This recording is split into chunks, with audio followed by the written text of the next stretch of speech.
Hey guys, let's talk helmets real quick. This is the AGV Horizon.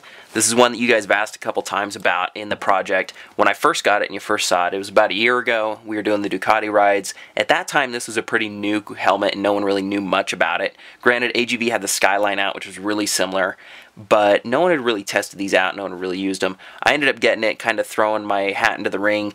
I didn't really know much about it. I checked out AGV. I really liked their quality, and I decided to jump in. Over time, I've kind of found out it's a good helmet, and it's also a very average helmet at the same time.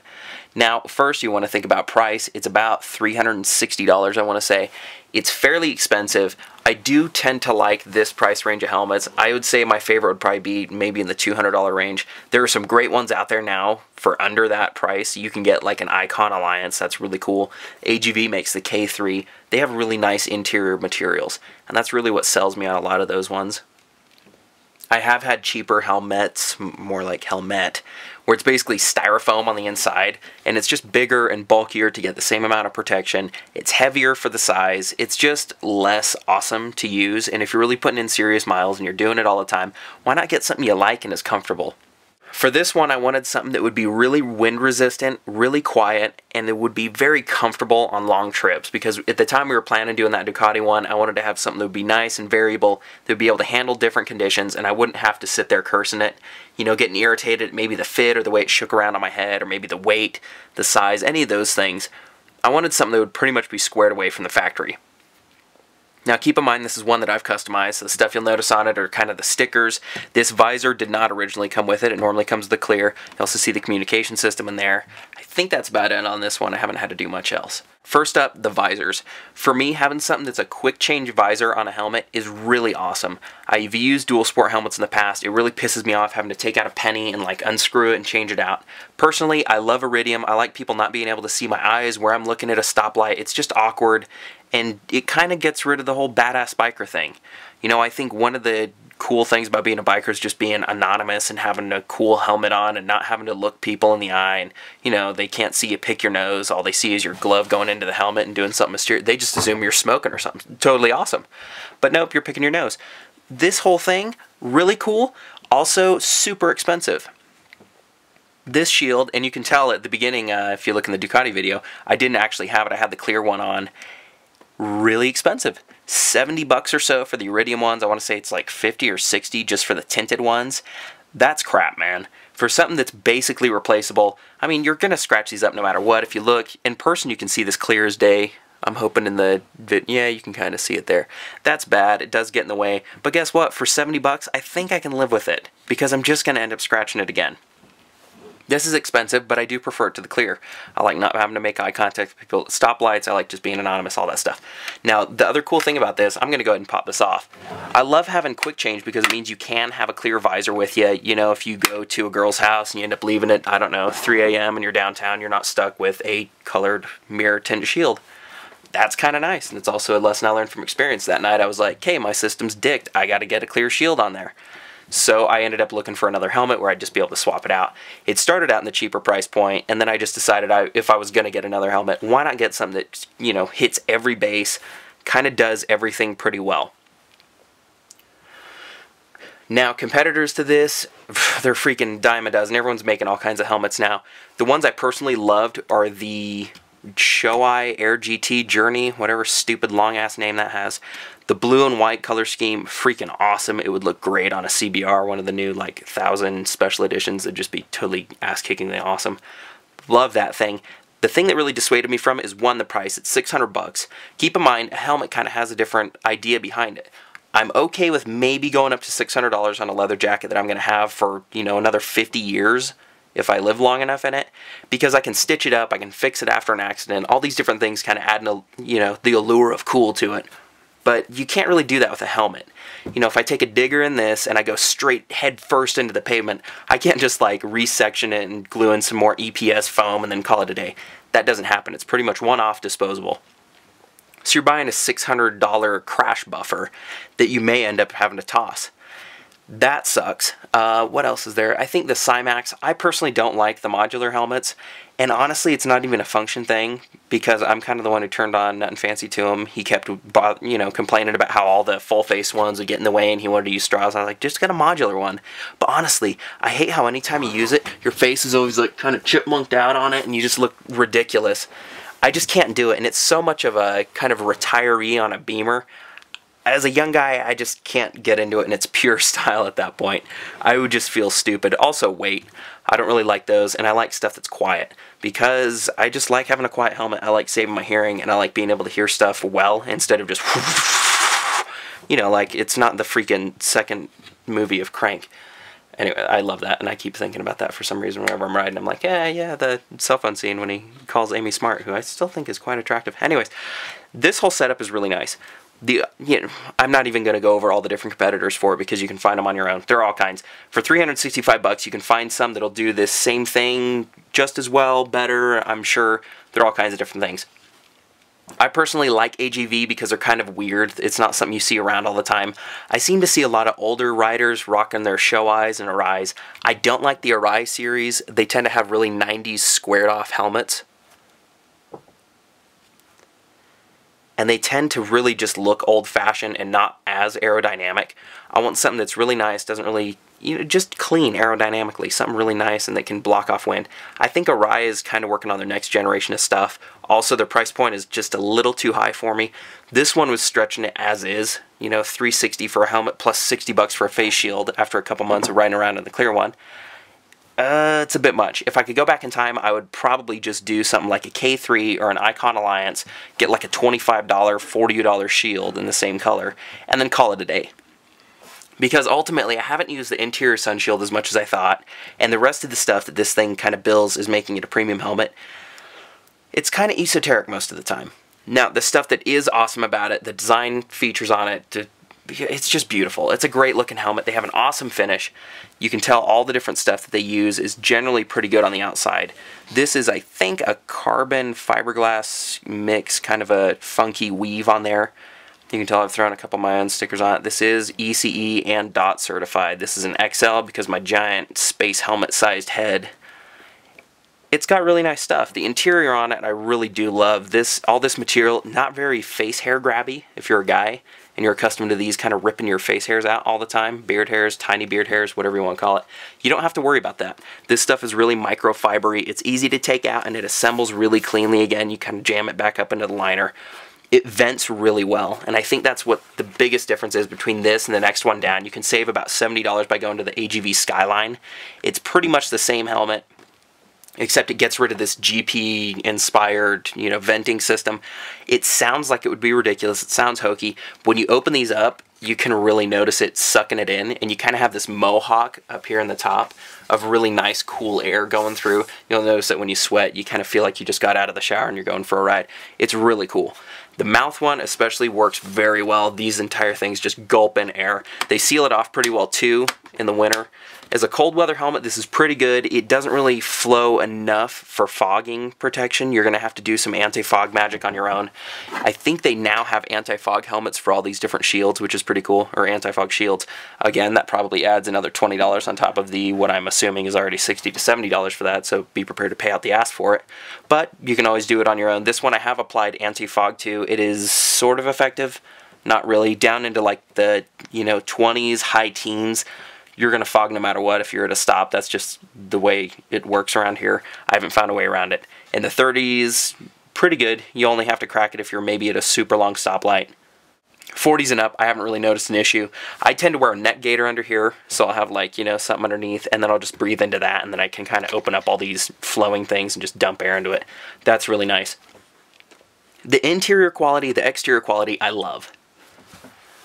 That's something that AGV really gets right. These things seem like they'll last forever. I haven't had any issues with them. It's simple. It slides up, slides down. Same with this one. I really love the positive actuation of the switch. It doesn't feel hollow. It doesn't feel flimsy. That stuff they do a really good job of. And that's why I go with something like AGV. I go to a helmet that's, you know, really well put together, so hopefully it'll last a lot longer. I really love the interior stuff, all great. I like the strap system. I do prefer the clip ones, but these are also easy to do. You know, it has your same old button, then the little pull tab, then these. I like the positioning for these. If you wear headphones and do the communication system like this, the Sennas, they have enough of an area in there that you can, you're not even going to be able to see it on this camera, it's too dark. But you have enough of a hole in here that you don't have to worry about your ear plugs getting jammed further into your ear canals and getting interference. It is a touring helmet. It's meant to be worn that way, so they kind of designed it with a lot of those features built in. I'm sure you probably can't see that so much, but that right there is the boom that I've jammed in with some earthquake putty, and I had to Dremel out a little bit. That is the boom for the Senna that goes straight in there, which yes, I have duct tape because we're always ripping the cables out of those. It's a horrible design on the SMH10 like that. I can't wait till they fix it. This whole thing here is already cut out, so you already have a little place to jam a tinier microphone. Not really sized correctly for the Sennas, but just pull out a Dremel and fix it yourself. It's just some padding that you can kind of cut away. It gives you a little more space in there. It's still really noisy. Like if I'm on the road and I'm trying to use auto dictation software stuff, it won't have any idea what I'm saying because even with this vent closed, it's still just really loud. That's the way biking is. This thing in the front, these little tabs, these are for like a removable, I don't even know what to call it, maybe a neck shield, neck deflector. It goes in here and it kind of blocks us off. It gets rid of that wind coming in through the bottom. I have it open now because I have a neck gaiter and then it kind of flows more air. And in the summer I really don't use it as much because it closes it off and the airflow there doesn't really bother me. You'll see a couple stickers on this one. You'll see more on my other one. This is actually a badge from an old cartoon series I used to watch as a kid. Bonus points to anyone who knows that. Yes, the Kemper is one of my favorite like robot things of all time. I just really like that one. That thing was cool when it's rocking and rolling with the, you know, shotguns on those little defense mechs. That was really cool. These are actually not here for any purpose other than to get me out of tickets. I put them on there in the hopes that maybe someone will see it and be like, hey, you're in the club. Also, they're reflective, and you know, whenever you go into research, you can always buy them for like 50 cents or something. So it's a little bit, I like doing them on both sides. So if we're riding in formation, I have someone behind me. He can tend to see where my head's turning. So that's that. I really don't know much about medicine, so I'm pretty much worthless in that regard. Anyways, that's all the good. It's beautiful, it's expensive, it's Italian, it's kind of unique. You won't see many AGVs out there. Also, if you leave it hooked to your bike, I think, at least around here, most people don't know what AGV is, so they're not going to be as inclined to steal it as they would, say, a Shoei or an Arai, something like that. Now for the bad. There are a couple things that AGV really missed the mark on here.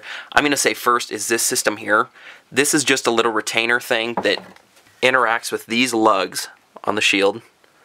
There we go. These little things just kind of tend to hit these indentations, and then the more indentations you have, you know, the more locks you different have, so you can stop it here, here, here for fog, blah, blah, blah.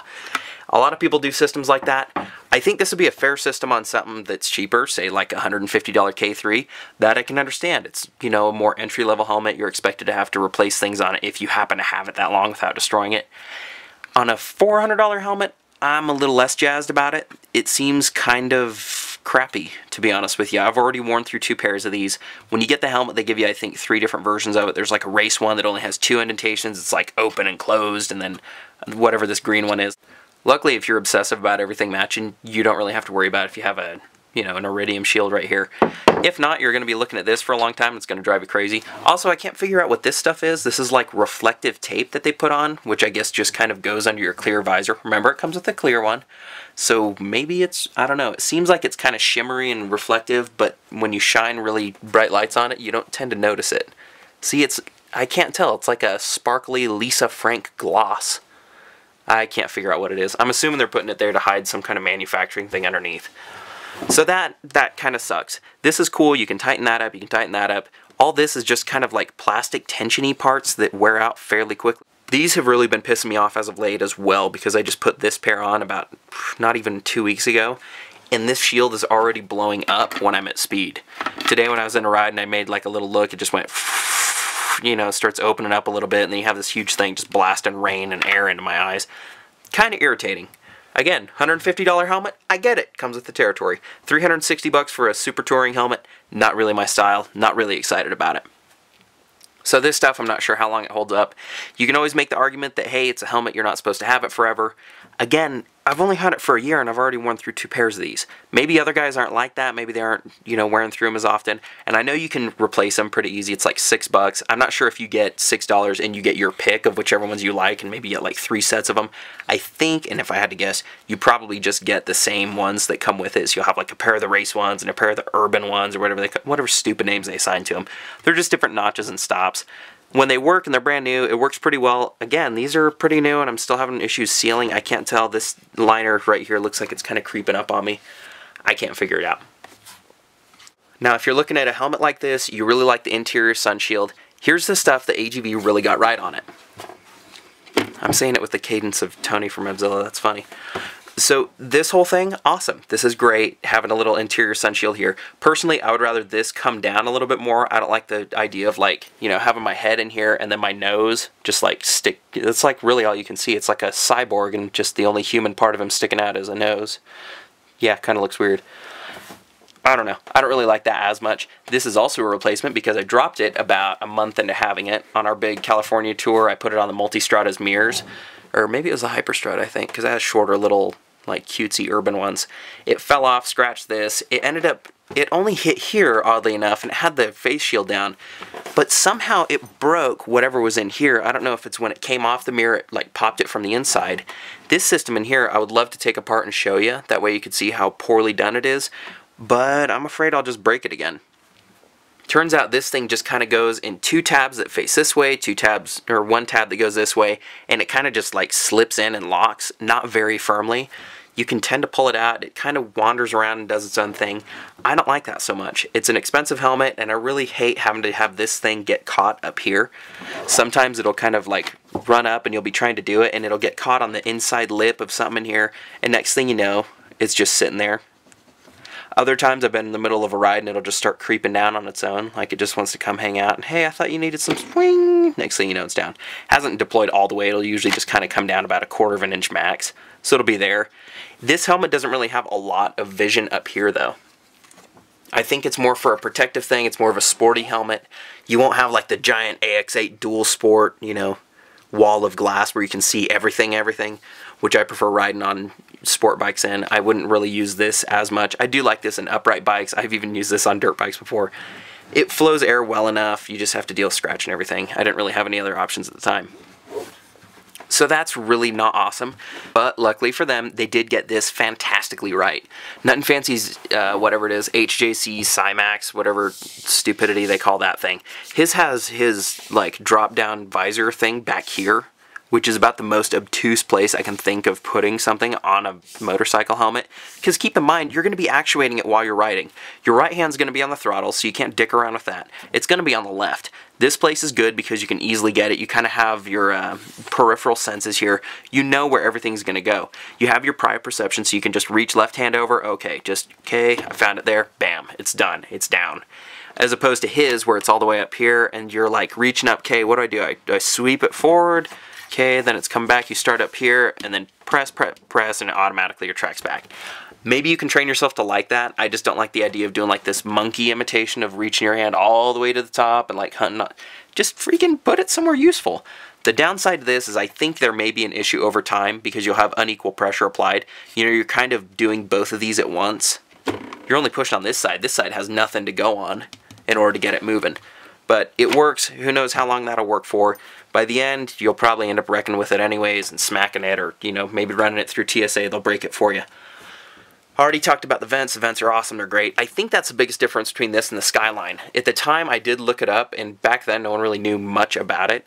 The biggest difference people were saying was it was ECE and DOT, whereas the Skyline is DOT only. I think that's been changed. I still haven't seen much on that. I don't really care personally. ECE is good, blah, blah, blah. Everyone says that. But in the end, you're paying $70 to get better venting. Whether or not that's worth it to you, that's kind of up to you.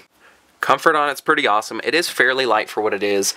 I'll throw a weight in here in the annotations. I want to say it's about 3 pounds, 4 pounds maybe. You do have to kind of add in all this extra stuff. I love how big it is. It's very low profile for what it is. It's a fairly slim, small helmet. It really bugs me when manufacturers have like the 2 sizes that they do. They have one that kind of does like everything from extra small all the way to large, and their extra larges go all the way up to 3XL, and all they do is really change out. You know, you have a giant shell out here, and then in order to make it fit your head, all they do is add more or less of this padding here. That bugs me. AGV tends to have more truer fitting ones. I think the only ones that really do super specialized ones, like where they have a different shell for XS, large, medium, all those. I think Arai does it, maybe Shoei. It may depend on model to model too. Really cool. Awesome if you can get it. It fits, everything, blah, blah, blah. The quality, aside from those little things, the moving parts, I love. I do like it for the price. It is very comfortable. I do wish this neck roll maybe came down a little bit more to seal off more noise. I feel like this is more of like a MotoGP inspired version of it because they want you to have more freedom in your neck as you're looking around. For the touring guys and all those, they're going to be riding stuff like FJRs and K1600s and, you know, maybe some of the less super sport bikes that you see out there. Even though you can have more of a super sport position in here, I tend to use my other helmets more if I'm going to be on a sport bike because this field of vision here still feels really limited. I'm sure it's protective, I'm sure it's great, but honestly, if I can just have maybe another inch up here to look through, I would be so much happier with this helmet. As it is, it's still great, it still flows air. It's a good contender. I would say check it out, but don't necessarily go rushing to buy it. I'm sure you'll be able to find some of the lesser awesome graphics on clearance within a year. I don't think the graphics on this one look good at all. They're very plain, and they just kind of have your standard stripes here, and then, you know, just this hodgepodge looking like kind of tribal tattoo. It looks like a wakeboard manufacturer in the early 2000s just kind of put their generic paint job on it. Not that special. Other than that, you have a couple other options. So that's the AGV Horizon, about 365 bucks. Ignore this, ignore that, ignore some of those other things. It'll look pretty much stock. That's my experience. Go ahead and chime in the comments if you want to see other helmet ones or other moto gear reviews. I would say this one is about a 7 out of 10. It gets a C. It does its job. It does it fairly well. But the things holding it back from being a truly great helmet are field of view and the quality of the moving parts. I'm not sure. I've already busted this once, had to replace it. You know, who knows how it stands up. I know stuff like the Shoeis, I hear stories of guys using those for freaking 8 years at a time, and then they'll go on and replace it. That's awesome. That's what I would hope for out of something like this. I think it's still possible, but I'm probably going to have to buy a couple more of these tabs before they quit making them. Anyways, that's Tactical Doodle. This is helmet review 1 of probably 3 I'm going to do. So go ahead and sub, like, chime in the comments. I'll check them for the next week or so, then I'll disappear. See you guys.